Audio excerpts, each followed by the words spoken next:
So I want you all to understand something. The presenters today have done such a great job, and we've got two great presenters coming up. Each of them has brought something to the table. So you didn't have to spend hours of research doing it yourself. Maybe you should be stepping up and taking the tools they're giving you in your neighborhoods, locally, to do what you can. And again, CPL Action can help you with that. They have a legislative handbook on how to talk and work with your legislators. And I'm sure in dealing with the schools, they could help you with that as well. So don't think that it's too late. We've gone past a certain point. We must always work to restore society. Our next guest knows this because she's the vice president of Child Protection League. Barb Anderson is a former high school teacher. She's a writer, a speaker, consultant to parent groups. She's an author of 2 children's books. Her latest book is Just Ducky, a story of a little duck who thinks he's a rooster and how he learns to be content with the way he was made. Barb's been married to her husband, George, for 47 years. They have 2 children and 6 grandchildren. Barb Anderson, thank you, one, for all the work you do with Child Protection League, but welcome. Thank you, Tamara, and hello to everyone. This morning or this afternoon, we are going to be talking about social emotional learning. And this is the latest educational trend and new approach to teaching that we're going to focus on. It's also known as SEL. SEL is being adopted in school systems all across the country, yet parents and policymakers know little what it's about, and they don't understand the impact that it's going to have on their children. Consider this quote by Horace Mann, who is known as the father of public schools. "Those who exert the first influence upon the mind have the greatest power." You see, SEL wants to exert the first influence on the minds of your children, beginning in pre-K and continuing every year through 12th grade. Do you want to give them that much power? Parents need to understand what kind of influence SEL will be having on their children. During this session, I will be covering the following: defining social emotional learning, what SEL promoters say regarding benefits, what SEL promoters say regarding problems, organizations driving and funding SEL, SEL curriculum examples, assessments and data collection, and then we'll end up with what you can do. Well, what is SEL? Here is one definition. Social and emotional learning is the process through which children learn to recognize and manage emotions. It allows them to understand and interact with others to make good decisions. Now, this is just one definition of SEL because the definitions keep changing. It's evolving all the time. Did you see anything in there about academics? I didn't, because academics with SEL is taking a back seat. SEL is all about monitoring the emotional behavior of all school-age children. There are only so many hours in the school day, so this is forcing schools to place less emphasis on academics to make room for therapy. SEL is a form of therapy used by educators in the classroom to retrain the emotions, the attitudes, the values, and the behaviors of your children. All of this without parental knowledge or consent. Do you remember the one-room schoolhouse and the old song, school days, good old golden rule days, reading and writing and arithmetic, sung to the tune of a hickory stick? Well, the new school days with SEL is about feelings, attitudes, and behaviors to the tune of millions of dollars. SEL is just another craze coming from a long line of failed educational trends, like, for example, outcome-based education, the self-esteem movement, new math, whole language, multicultural education, values modification, workforce development, race to the top, anti-bullying programs, Common Core, and the list goes on. As with all of these fads, parents eventually figure out that they have nothing to do with improving literacy. And in the meantime, they realize their children have received a diminished education. SEL claims to improve education and help our children grow up healthy and well-adjusted. But if that's the case, how in the world did our founding fathers get along so well without cell and the brilliant things that they wrote and did? Or the engineers that put a man on the moon and brought him home safely? They didn't have cell. Cell is a Trojan horse, bringing in what promises to be improved learning, but instead it brings in therapy, testing, treating, and tracking. Teachers are now required to diagnose and treat perceived social emotional problems. Well, our good teachers have always worked to understand and help children. So we need one more slide advanced here. Whoops, back one more. Okay, I think, okay, excuse me. All right, CEL is the Trojan horse, as I said, that's bringing into the public schools, into our institutions of learning, which teach academics, go ahead to the next slide, and is changing these into, back one, sorry, we have somebody else running these, changing these into therapeutic institutions where CEL therapy is now being taught, and teachers are required to diagnose and treat perceived social emotional problems. Good teachers have always worked hard to understand and help children with their feelings and behaviors. That's part of teaching. They've always been good role models. But now we're expecting teachers to take on the role of a psychotherapist. And on a regular basis, teachers who are amateur, untrained, and unlicensed in the field of psychology, they will screen your child for mental health issues by giving students mental health assessments. Then the CEL teachers determine which students need further intervention or remediation. It's very easy to see that there are going to be problems with this because this is an invasive plan that will allow schools to find out everything about your child's life and about their development. Many teachers are very concerned about teaching children things that are so subjective and testing them on this. For example, does Rachel demonstrate sufficient leadership? Does David show the right amount of empathy? What is the right amount? One teacher could flag an active fidgety child as having ADD, while another teacher with a quiet introverted child could label that child as abnormally withdrawn. These children could be destined, both of them, for mental health treatment and possibly dangerous medication. We are already on a path toward overdiagnosis and dangerous overmedication of American school children. Psychological testing in the wrong hands can ruin lives. There is a good reason that school psychologists cannot practice outside of their scope in the school district, because as wonderful as school psychologists are, they do not have the years of training that local clinical psychologists have. And now we are expecting our teachers to be psychologists? Well, where is CEL being taught? The participating states are California, Massachusetts, Minnesota, Nevada, Pennsylvania, and Washington. An additional 11 states have applied. And it's interesting, Tennessee and Georgia applied, but they withdrew after a month when they discovered some of the things that concerned them. CEL is a highly touted teaching method that claims to transform student learning. CEL, however, is nothing more than a repackaged version of Common Core that has already failed. It's the same old rotten apple, rotten to the Common Core. CEL does not replace Common Core. It is an extension of it, taking it a step further to complement Common Core in their state standards. Maybe some of you remember the old camp song that kids used to sing with the repeated chorus. Same song, second verse, little bit louder, little bit worse. Well, CEL is the same song, second verse of Common Core, and it will be worse for your children. Let's look now at what CEL promoters say regarding benefits.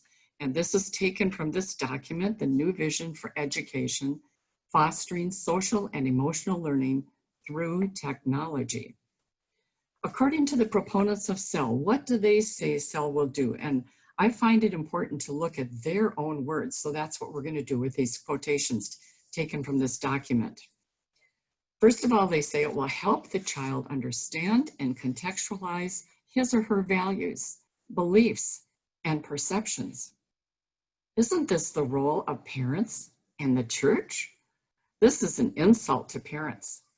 Now, if you standardize a moral code of values for all students in the public schools, whose values, whose moral standard are you going to teach? It's not the school's job to probe a child's beliefs and shape their values regarding sexuality or religion.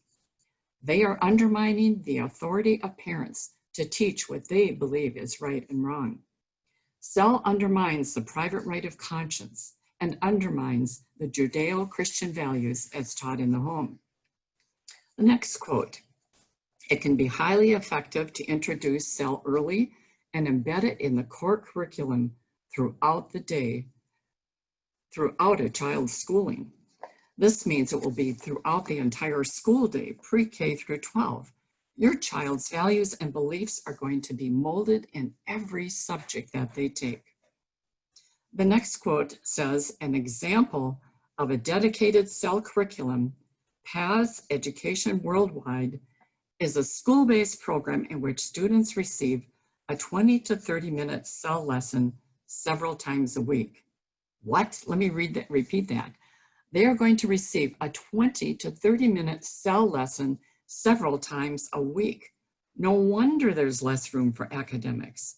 Proponents of SEL call for focusing less on academic content and knowledge in the schools and focusing more on the students' attitudes, values, and behaviors.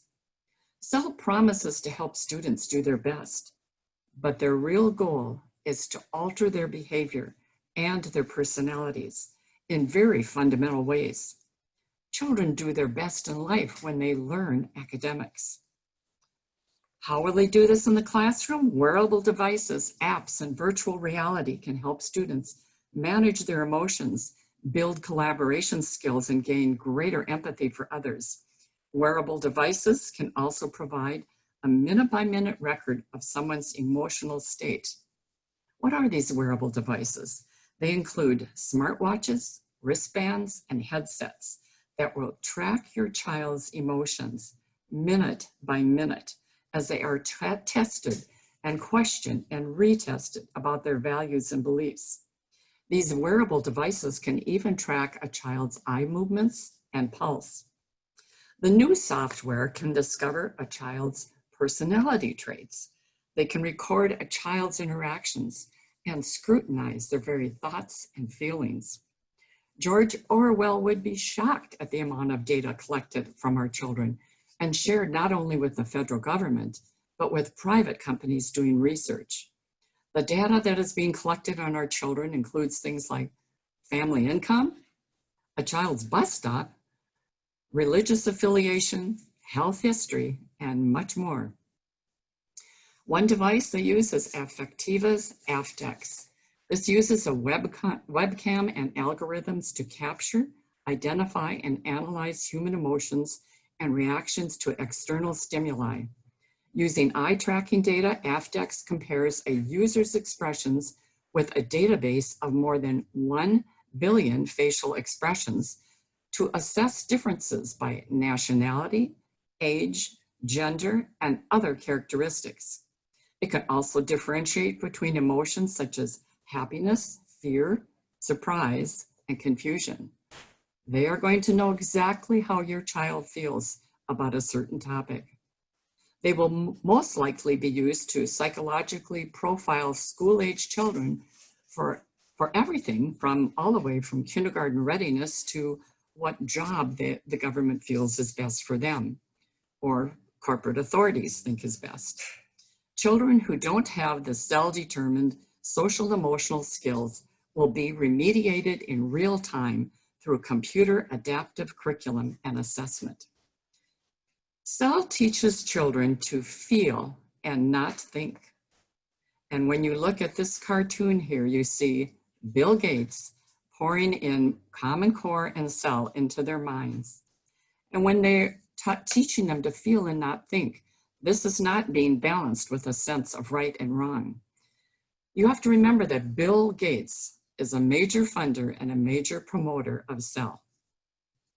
Computer adaptive testing, known as CAT, is a form of remediation where a question changes depending on the answer to the previous question.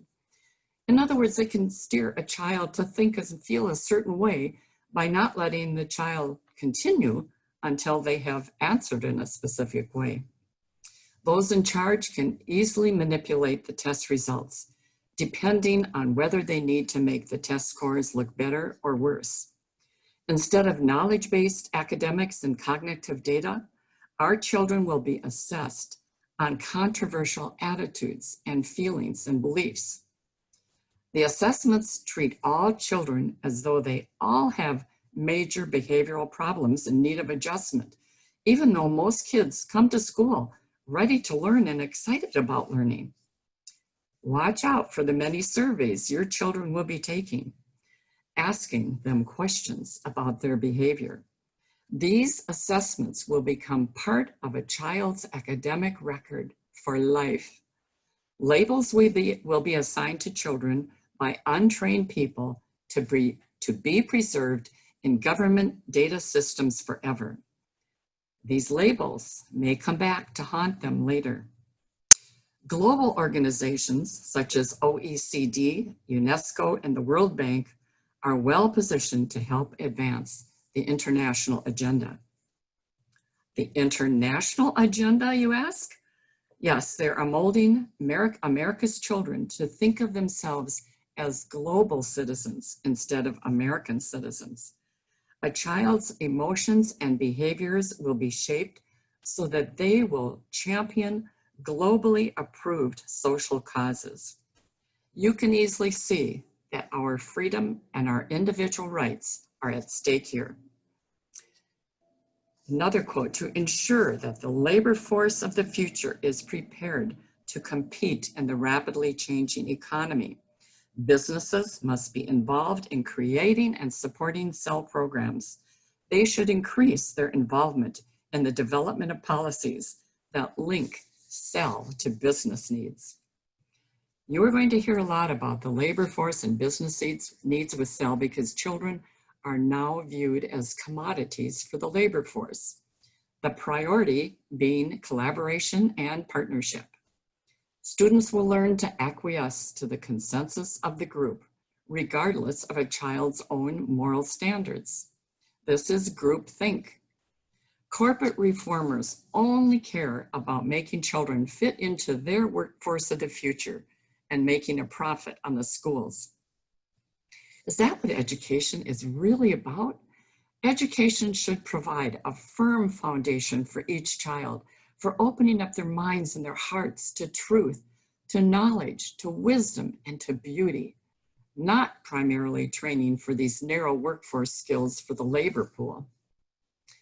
Well, what do the SEL proponents admit regarding problems? And again, this is in their own words.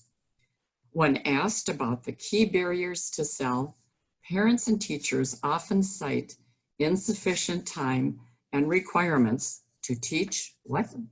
Academic skills. You see, SEL delivers substandard academic education as a result of reducing classroom instruction time. This implementation of SEL, with its lack of emphasis on academics, comes at a time when our reading and math scores and other assessments have seen historic declines. The declines are most acute for our low-achieving students. This only increases inequality. Let me read a warning from 2019 from U.S. Education Secretary Betsy DeVos, and this is what she warns. Every American family needs to open the nation's report card this year and think about what it means for their child and for our country's future. The results are frankly devastating. This country is in a student achievement crisis, and over the past decade, it has continued to worsen, especially for our most vulnerable students. 2 out of 3 of our nation's children aren't proficient readers. In fact, 4th grade reading declined in 17 states, and 8th grade reading declined in 31. This must be America's wake-up call. We cannot abide these poor results any longer. We can neither excuse them away nor simply throw more money at the problem. Well, that's what we're doing with SEL, is throwing more money at the problem and making it worse. So let's look at another problem that SEL has admitted to. And it says, it is just more screen time that threatens to replace human interaction, especially among younger students. More screen time is not what our children need. They need to interact with their teacher, especially the younger children. Computers are overused in a SEL classroom. SEL trains students to be capable of working for long hours at the computer without teachers. And another problem they admit to, lack of clear measures for social and emotional skills was a main barrier to SEL. What? They don't even have clear measures for this? Of course, that's a huge barrier. How do they know if they're having success or if they're even having children improve? They admit that this is a huge problem. Well, there really is no reliable, objective way to measure a student's values, attitudes, and behaviors in the first place. Yet children in the public schools that use SEL will be required to take assessments every year that test, track, and profile their behavior. All of this online. Another problem, because it's hard to measure SEL consistently, then it's hard to hold educators accountable for improving their students' social and emotional skills.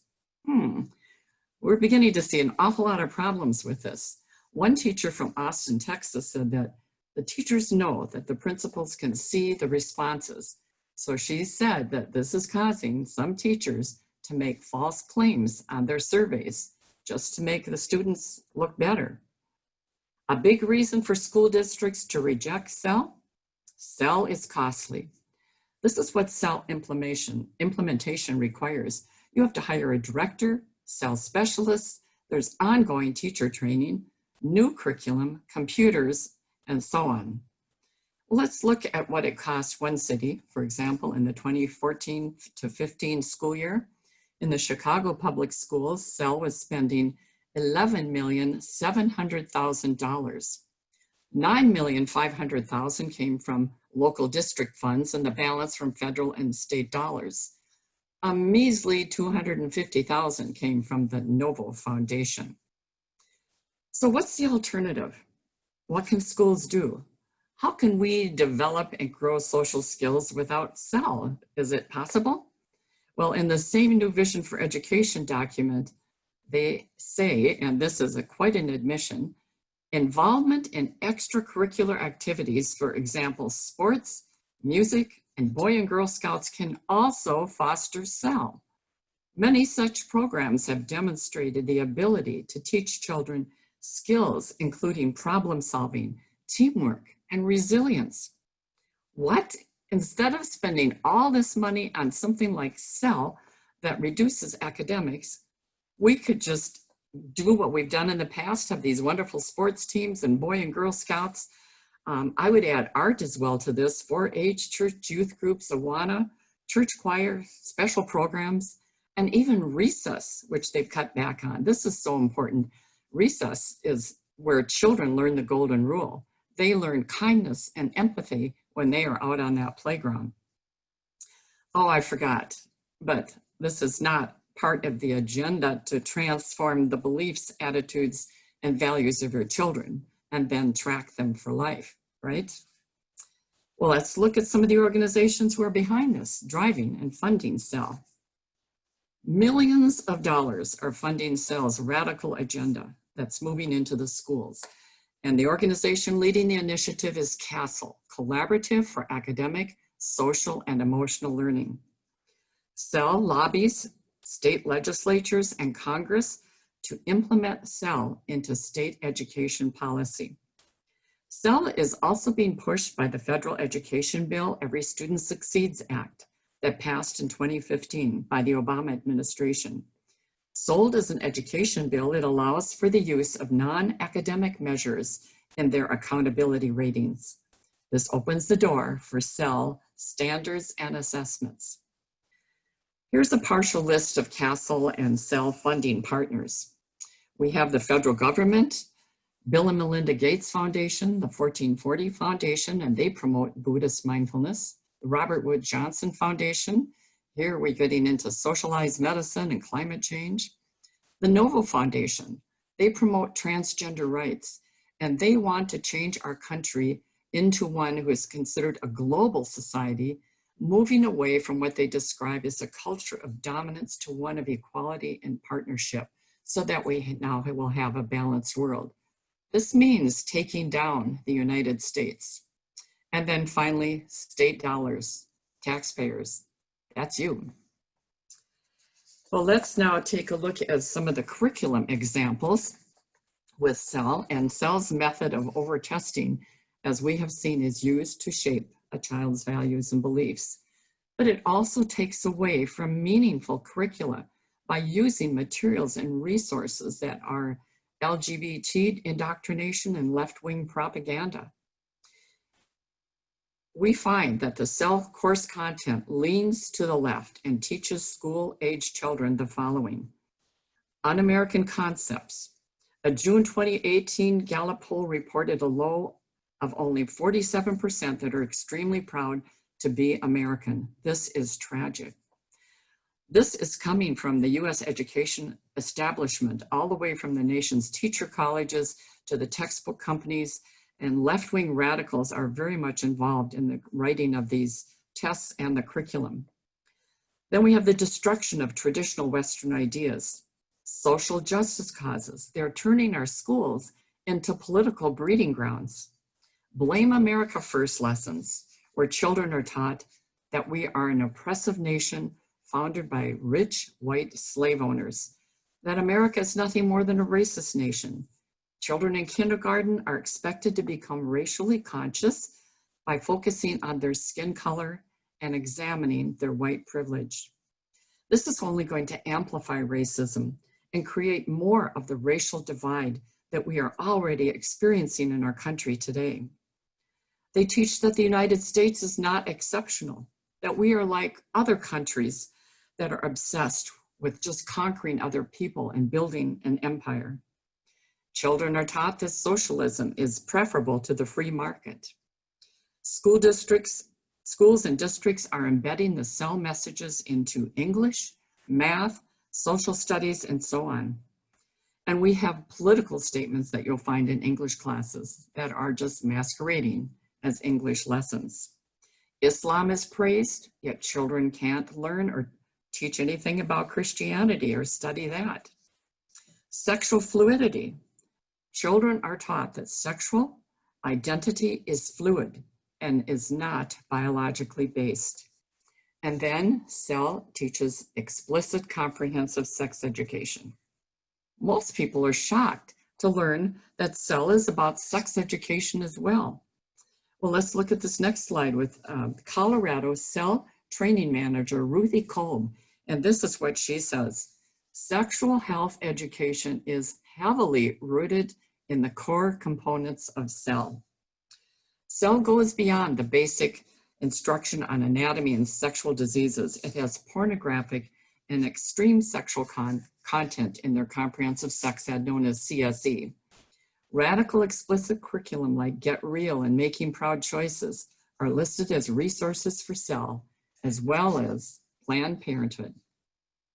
Anti-bias education in SEL requires teachers to check their preconceived notions, their biases at the schoolhouse door, and to encourage and affirm all kinds of sexual identity, all expressions. This is a real conflict for teachers who don't share these values and beliefs, and yet are going to be required to do this. Welcoming Schools is an example of so-called anti-bias curriculum that is being taught in the elementary schools. They want to exert that first influence on the children. The bias of SEL, however, is obvious as it subjects young children to mental and emotional manipulation through pro-homosexual activities in the classroom that affirm gay and lesbian relationships, same-sex marriage, and transgenderism while deconstructing the traditional family. These lessons confuse children. Children as young as 4 years old, it sets up conflict in their minds when they are taught one thing by their parents at home and another thing by their teachers in the cell classrooms. Welcoming Schools was launched in several elementary schools around the country, including Minnesota right here in Minnesota. The Human Rights Campaign, the largest lobbying group in the United States for LGBT rights, has been promoting Welcoming Schools. In Welcoming Schools, only LGBT values are deemed acceptable, and celebrated under the banner of diversity. Post-tests have students fill in the blanks where it says, "I used to think, but now I know." Then the indoctrination is complete. Amaze is another elementary anti-bias program that embeds its own left-wing bias into social emotional learning through means of pre-selected children's books. According to the Amaze program overview, each book has with it discussion questions and features classroom activities that are aligned with the Common Core literacy standards. Their book selections cover topics such as social identities and family structures, immigration, gay and lesbian family members, religion, incarceration, homelessness, gender identity and expression, divorce and breakup. That's just to name a few. It's obvious that they are instilling attitudes that may conflict with parental desires. Think about this. The two-parent family formation is the best way to promote social emotional health. And yet this is presented as only one choice among many. Christians can't teach religions, morals, or anything that makes for a strong, decent society in the public schools. Can't teach that. Yet CEL can teach their left-wing versions of these topics as they take over the role of parents in the churches, just in case they can't teach the right attitudes and values. They will only teach what CEL feels is wrong.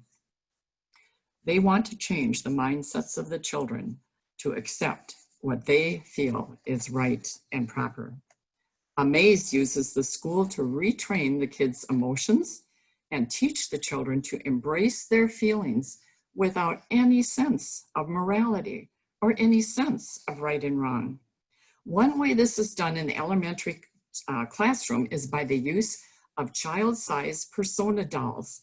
And these really draw children in. They have the dolls talk to the kids, and it's the dolls that introduce the sensitive topics to the children, such as LGBT, and it's all taught, as they say, in a supportive manner. Mindfulness education. Mindfulness meditation. Did you realize this is in the schools now? This is another accepted CEL technique that is used in the public schools. It is an adaptation from Buddhist meditation practices that is now being used in the classroom as CEL exercises. Children as young as 4 are seated on the floor and are doing breathing techniques and yoga poses to empty their mind of all thoughts. This training is to teach them to be more tolerant and less judgmental. This technique, however, can interfere with the child's conscience and moral development because it can affect a student's ability to recognize his sense of right and wrong. Instead of developing self-control, a child is taught to manipulate his mind to only think about pleasurable things. What are some of the negative side effects? Well, this can include a sensation of being disconnected from one's body or reality. It can bring a person's mind into an altered state of consciousness. Is this what we want to do to our children? Let's look now at assessments and data collection. In 2017, I attended the Minnesota Safe and Supportive Schools Conference, sponsored by the Minnesota Department of Education and the School Safety Technical Assistance Center.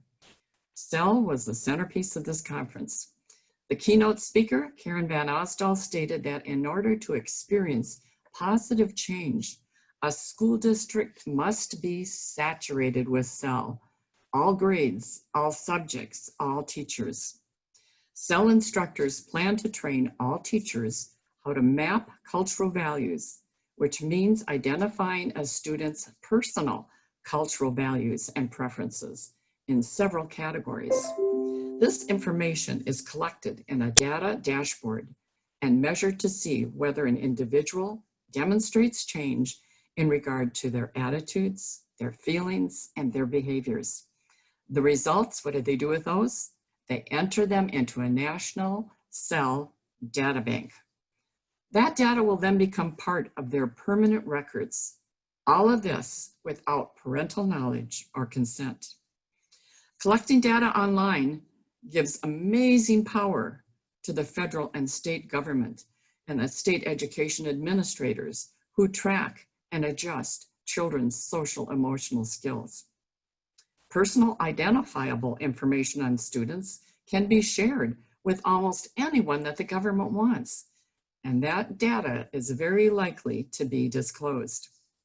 Changing mindsets and behaviors is therapy that in the medical world would require legal consent from the patient or the adult that's responsible. These records containing what is highly sensitive and extremely personal in nature is considered medical information. However, it's not protected by HIPAA because it is characterized as education. FERPA, Federal Education Reporting Privacy Act, is a federal law that protects the privacy of student education records. This law, however, was revised by the Obama administration in 2011 without congressional approval, and it now grants privacy waivers to school districts and states so that identifying information on a student's record does not need to be deleted. It can be shared without parental consent. This means that mental health records are no longer protected. School districts can now give out identifiable records to anyone that they deem to have a viable interest in these records. This is a violation of privacy. Psychological testing can ruin lives as well as cause psychological trauma to people if these results are misused. Well, what if a child just happens to have a bad year? What if there's a divorce in the family or a death in the family, and then the child begins to act out, and this is recorded in their file because it differs from the standard that was expected? Will that behavior follow that child into adulthood? Most likely so. The government has no right to be collecting that kind of personal information and feeding it into the government data system. When school administrators do not notify parents and ask for written consent before their child's information is shared, it is a violation of the Protection of Pupil Rights Amendment. Do you remember when a student's records and files were kept in a locked filing cabinet in the guidance office? Well, that was for a good reason, but now it's out there in the digital world and the records. Let's look now at a summary of the SEL problems, the things we have discussed. SEL violates family privacy, values, and conscience through assessments, tracking, and remediation. It collects personal data that follows a child for a lifetime. It reduces time for academics. Screen time is replacing teacher interaction. It's hard to measure and therefore hard to hold teachers accountable. And it's very costly amidst already stretched funding in school districts.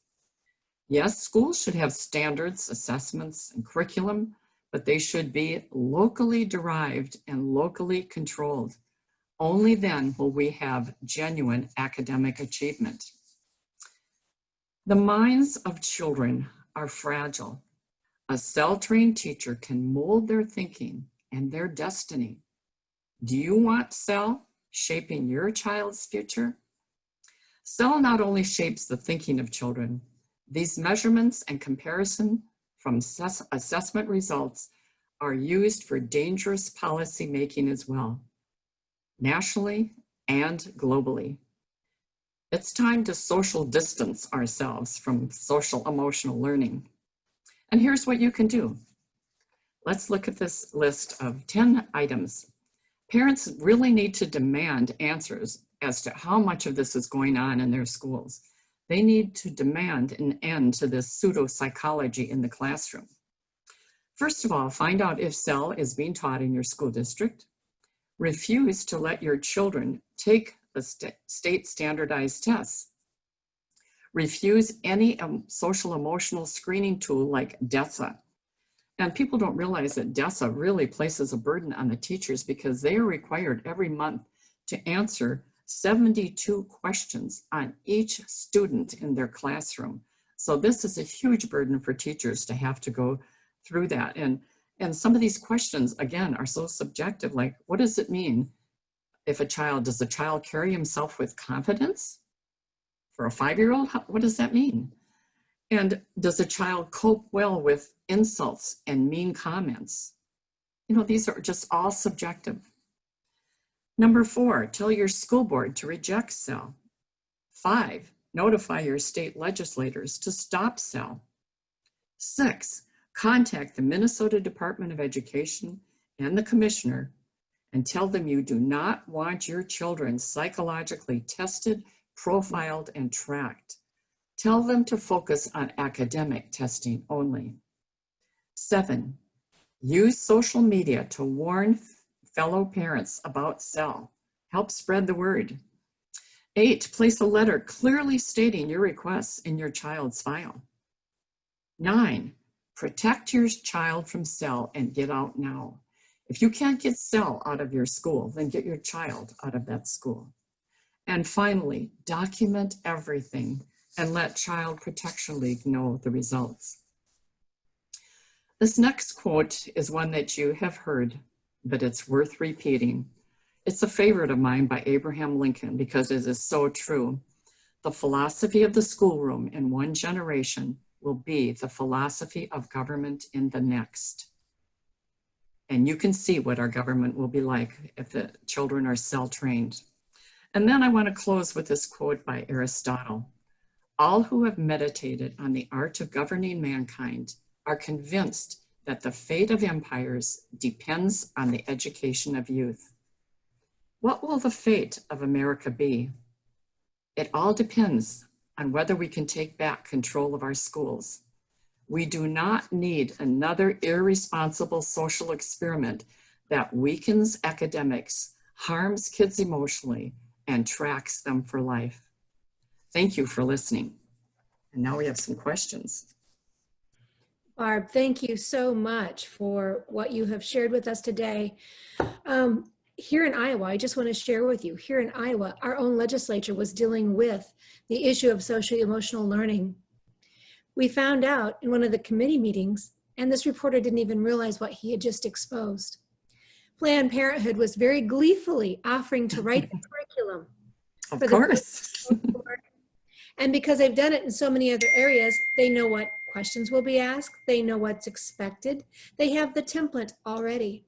But by doing so, they exposed that through social emotional learning, it would benefit the LGBTQ community.